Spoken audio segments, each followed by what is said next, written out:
Hey there, welcome to another episode of Cooking with Violet Vixen. Finally got here. I was going to make this a few days ago.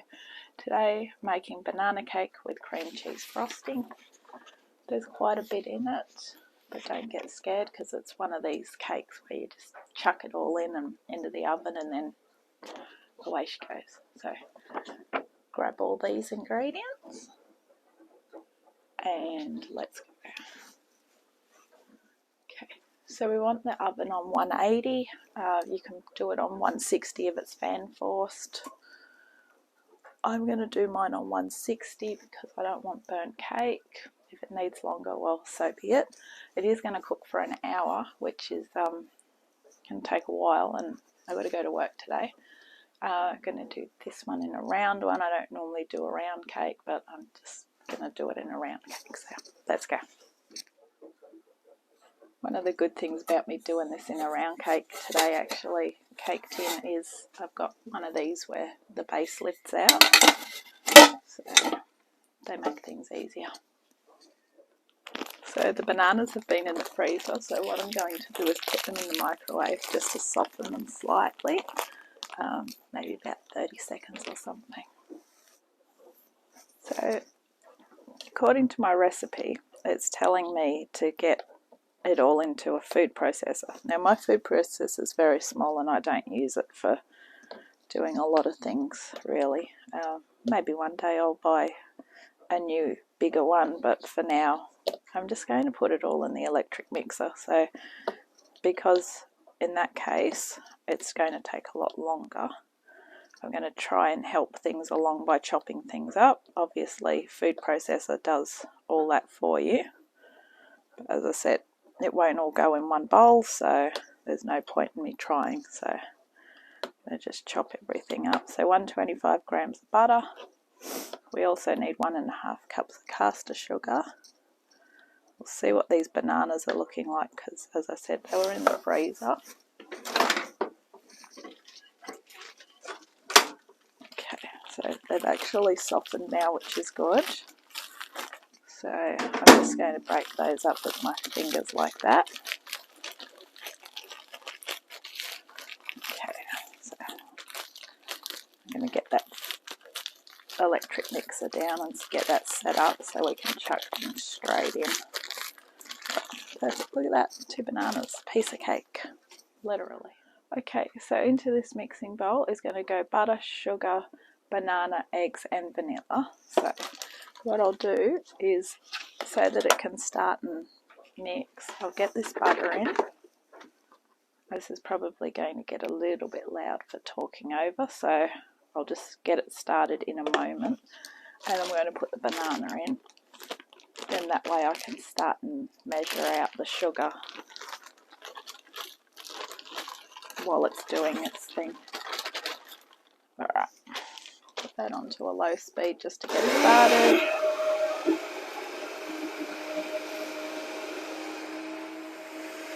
In goes our 1.5 cups of caster sugar.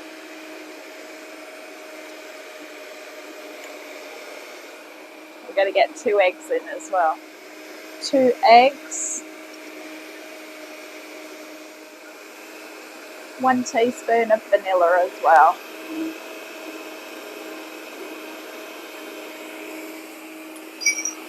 Once that's really well incorporated, we're going to add the buttermilk, which is only 100 mils.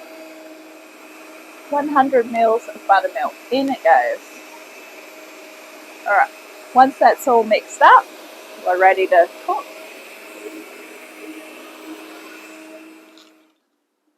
Okay, I'm just going to quickly grease and line my pan. So normally what I like to do is I'll use the back of the butter thing or a tissue, and you just put that in your margarine. You can use melted butter if you want, because melted butter doesn't give you the extra chunky bits if you don't quite mix it in. But either way, you just go in like that and grab that baking paper. Now, a good thing about this pan, as I said, is it's got the lift out base. actually going to stick it and cut it.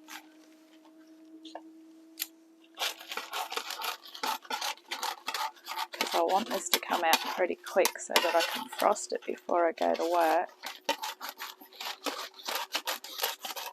And then all day while I'm working, I can think about how yummy this cake's going to be. I'll probably try not to go to sleep as well. And then grab some more baking paper. And what I like to do is just stand it up like this.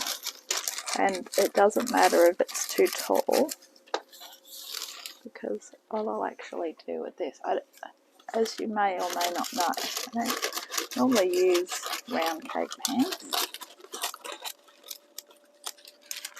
I'm more of a square because of when it goes to cut it, but when it comes to baking, this is one of the best cake pans I've got because I can actually lift the base out, which makes it easier for me in the long run. Alright, so when you're happy enough with how you've lined it,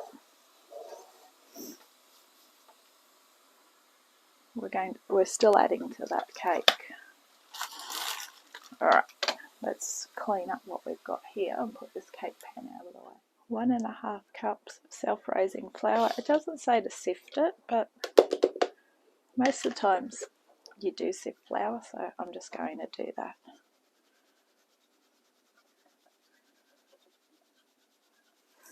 And we want 1/2 teaspoon of bicarb soda as well.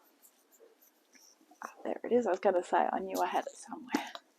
This is going into here as well. We're going to give this a quick mix in and then we're ready to cook.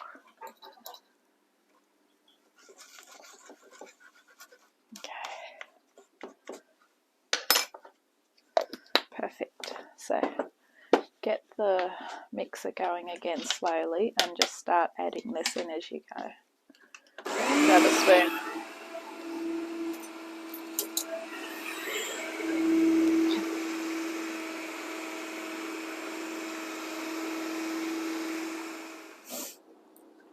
Okay, when you're satisfied that it's all mixed in, except a little bit of flour that I just put on top, scrape down the bowl just to make sure it is all in. Get this into our cake tin with the piece that doesn't want to stand up.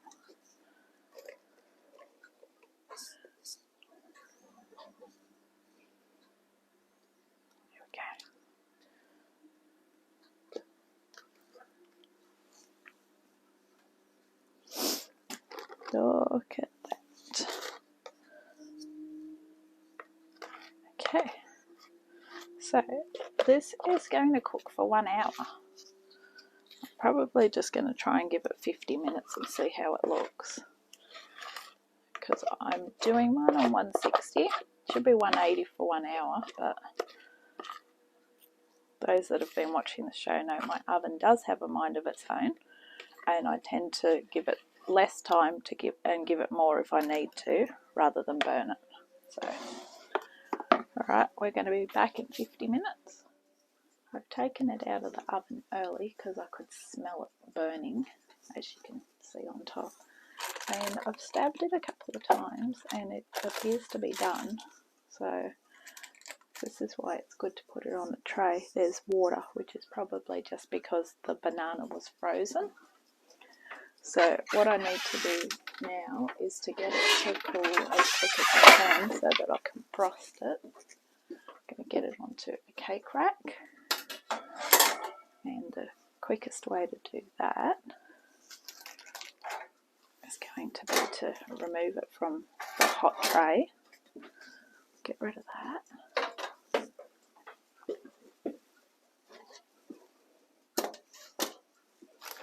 As I say with this one, you just push it straight up.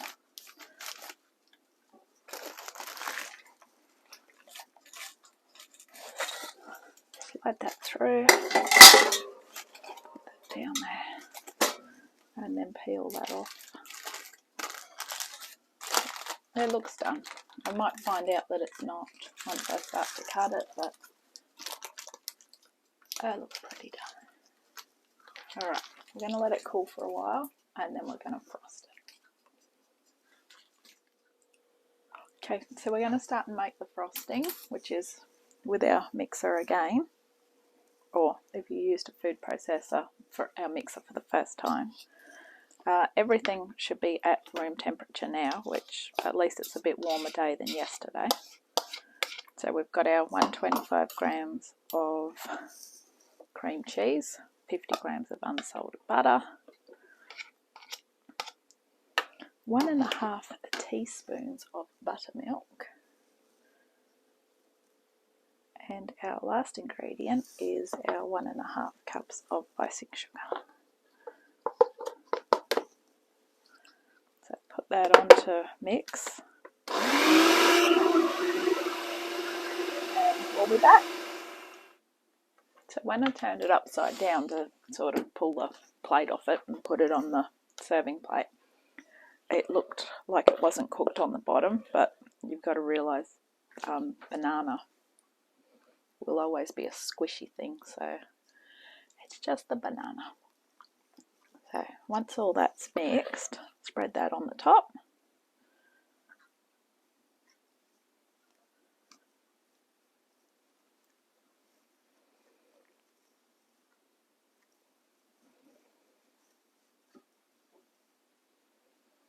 Then we're just going to thinly slice the last banana, and we're going to brush it with lemon juice so that it doesn't go brown.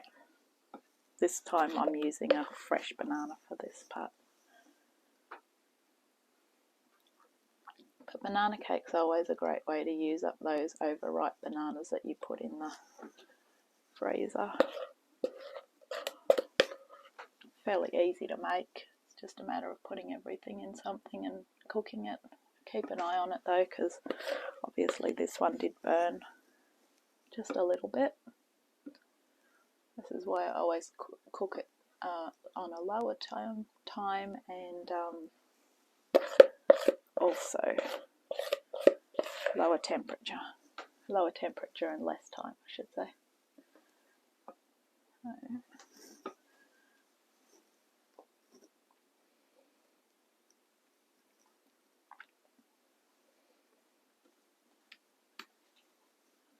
Alright, let's slice this banana up. Okay, put the banana slices all over. They're slippery little suckers.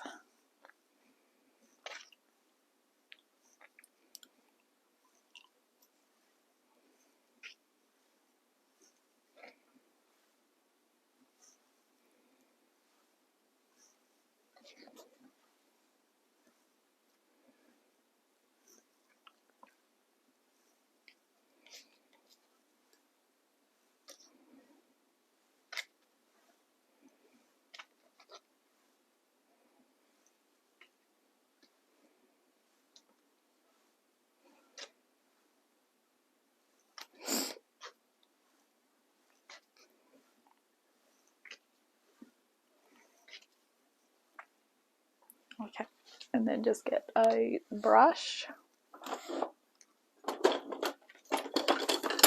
like the one that I can not find at the moment.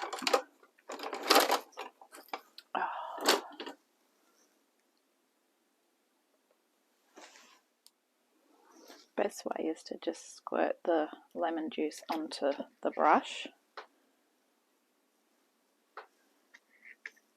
or your chopping board, and then just make sure that every slice has some lemon juice on it. And there you have it. That is banana cake with cream cheese frosting. You've been watching Cooking with Violet Vixen, and I hope you've enjoyed it. Catch you next time. Bye.